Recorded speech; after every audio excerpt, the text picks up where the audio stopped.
DS compare sa nouvelle DS8 là, numéro 8, à Bentley.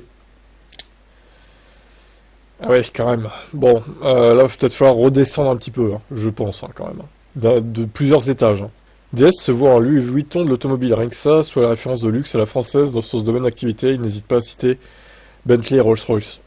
Les magasins diront que le DS est déjà assez proche de ses cibles au niveau des volumes. Avec moins de 50 000 exemplaires écoulés en 2024 et 4 modèles, le constructeur ne peut pas encore être qualifié de réussite et ses derniers véhicules n'ont pas forcément convaincu sur le marché du premium, comme la DS9, d'autant que la moitié de ses ventes est encore réalisée sur le marché français uniquement. Pourtant, DS a bénéficié d'une rare indulgence chez Stellantis au niveau de la diversité de ses modèles par rapport aux autres labels du groupe. La DS8 l'illustre parfaitement avec son pare-brise reculé, où l'ensemble des commandes intérieures spécifiques, dans un contexte actuel de Stellantis, la question de la survie de DS se posera dans les mois ou années à venir. Contrairement à Tavares, son successeur pourrait ne pas avoir la volonté ou mission de maintenir toutes les marques. Ouais, DS pour moi c'est un peu la marque bobo de Stellantis quoi. Franchement j'y trouve aucun intérêt à cette marque. Je trouve même que ces véhicules sont pas très beaux, pour être honnête, et pas si bien finis que ça. Donc pour moi cette marque ne sert à rien. C'est pas moi qui l'irai acheter en tout cas. Quel est votre avis sur cette marque? BYD détrône Toyota à domicile pour Toyota au Japon. Ça c'est la douche froide hein. Wow. Le constructeur chinois a en effet plus vendu de voitures électriques que Toyota. Alors, est-ce qu'on parle des voitures tout court ou des voitures électriques du coup? C'est à l'été 2022 que BYD a confirmé son arrivée sur le marché japonais. Dans son grand plan de conquête mondiale, l'archipel ne représente pas une perspective importante de volume. Il s'agit d'un pays peu ouvert aux constructeurs étrangers et peu réceptif aux véhicules électriques avec moins de 2% de part de marché. Mais c'est avant tout un symbole pour la marque chinoise. Et en matière de symbole, l'objectif est clairement atteint. En 2024, BYD a vendu plus de VE que Toyota dans le pré-carrette sur le marché national qui domine largement.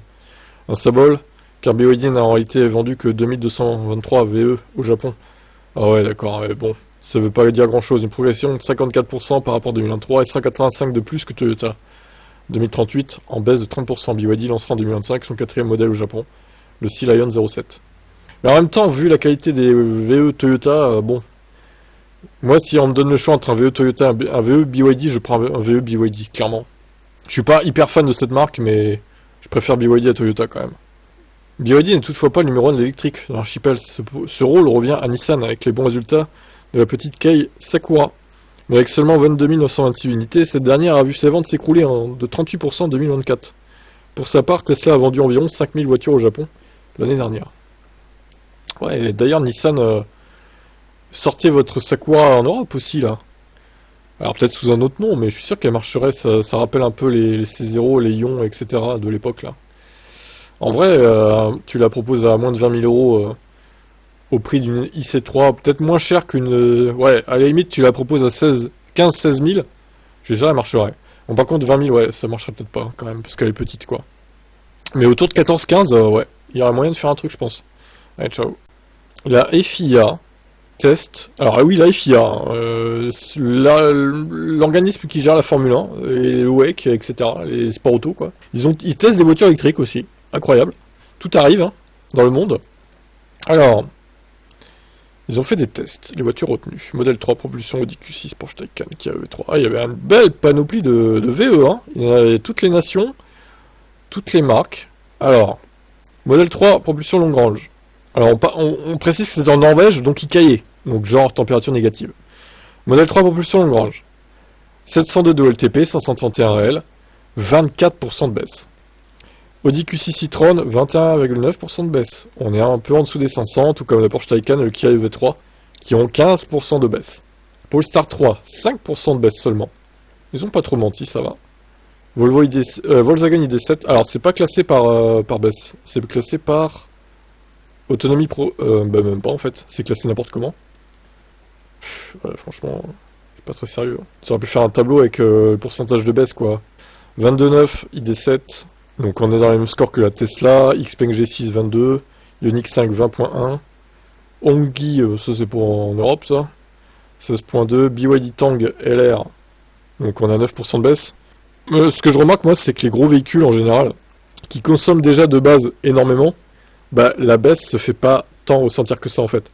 Moins le véhicule est efficient, moins en hiver il perd d'autonomie.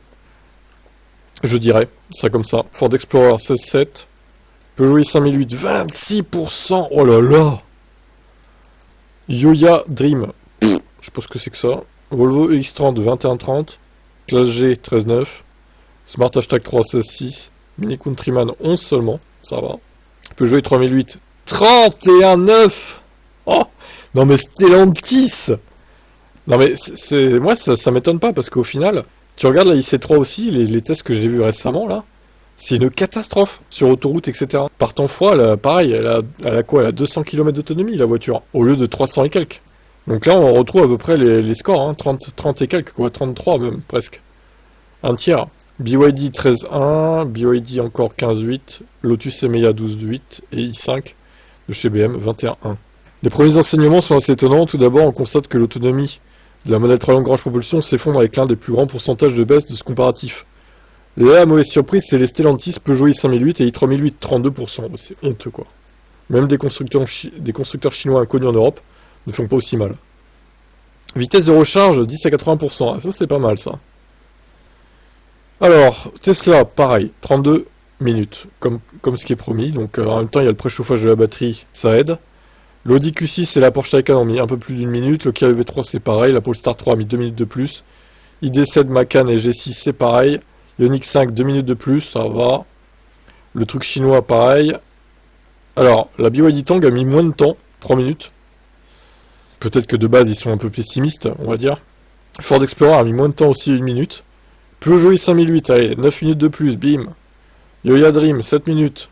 Volvo X30, 2 minutes, ça va. Classe G, 1 minute, ça va. Smart 3 aussi. Mini Countryman a mis 1 minute de moins. Peugeot i3008, 17 minutes.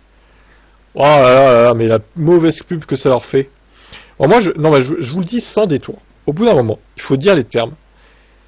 Il faut pas acheter de VE Stellantis. Ni de thermique d'ailleurs. Il faut changer. Non, je dirais pas qu'il faut boycotter parce qu'il faut pas appeler au boycott. C'est pas légal de faire ça. Mais je vous conseille pas d'acheter des Stellantis, quoi. Vraiment, je vous le conseille pas. Que ce soit thermique ou électrique, pour moi, ils respectent pas les consommateurs, les clients. En fait, ils se foutent de notre gueule. Je vous le dis, très clairement. Alors oui, peut-être que quand il fait beau, quand c'est l'été, les consos sont mesurés. Mais je sais pas, il y a un truc l'hiver. Est-ce que leurs batteries, au final, elles sont tellement froides qu'il faut qu'elles se mettent en température et que au final ça fait augmenter la conso à mort et ça baisse l'autonomie et du coup la recharge en pâtit aussi, c'est peut-être un truc comme ça, hein. Mais à éviter comme la peste en fait. Bon, sinon BYD Scion 7 minutes de plus, ce qui est pas terrible. BYD CU 1 minute de moins, Lotus Emea 2 minutes de moins et 3 minutes de plus pour la BMW 5, ça va. Bon, globalement, même s'il y a 2-3 minutes de plus, ça va, c'est pas catastrophique. Par contre, encore une fois, les Stellantis, surtout le 3008, 17 minutes. Quelle catastrophe! Lotus Emea, champion de la recharge. Oh, bah, Lotus, elle est incroyable, hein, niveau recharge, etc. Oh, c'est juste impressionnant, quoi. Bah écoutez, c'était pas mal, ce test. Je crois que c'est fini, hein, du coup, il y a rien d'autre. Mais ouais, c'est terminé. C'était vraiment intéressant. C'est là que tu te rends compte qu'au final, il y a certains VE qui sont pas du tout adaptés pour le froid. Bah, les Stellantis, hein, désolé de leur dire, mais c'est la vérité. Et d'autres, bah, ça les gêne pas tant que ça, quoi. Le Yoya Dream, c'est une espèce de tank énorme. On dirait à la limite un corbillard, quoi.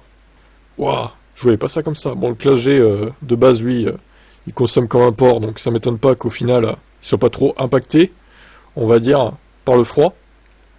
Le Xpeng, à part la recharge, ça va, mais l'autonomie on a un peu pâti aussi, quand même. Donc voilà, en grosso modo, c'est entre 13 et 20% de perte, quoi. 20, 22, allez, 22. On peut monter à 22. La modèle 3 Long Range, ouais, un peu décevante aussi, hein, 24,3 quand même. Elles aiment pas trop le froid, les Tesla, j'ai l'impression aussi. Hein. D'ailleurs, ils ont pas testé le modèle Y. Ça aurait été intéressant de le tester avec la batterie BYD Blade, notamment.